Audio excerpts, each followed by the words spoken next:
How's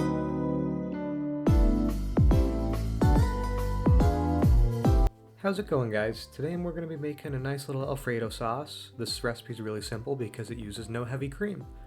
We're going to start off by adding 4 tablespoons of butter into a medium sauce pot. We're going to let that melt down all nice.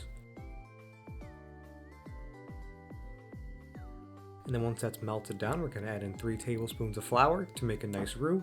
We're going to let that incorporate in. We're going to leave it nice and blonde. We're not going to let that cook down too much.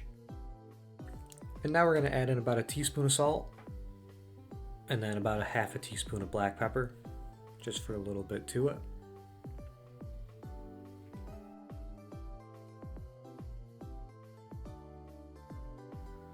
And then once we get that all stirred in, we're going to add in 2 cups of milk.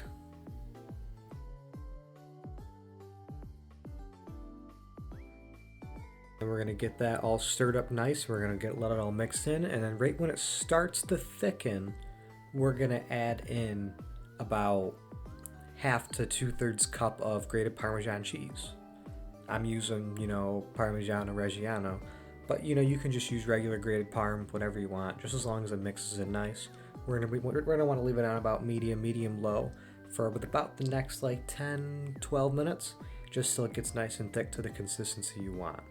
And also remember, as it cools down, it's also going to continue to thicken, so keep that in mind.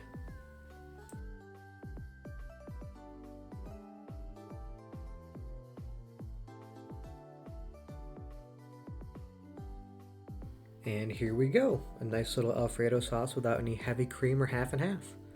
As you can see, it coats the back of the spoon nice. I'm just gonna give it a little taste just to show that it's edible. All right, thank you guys for watching.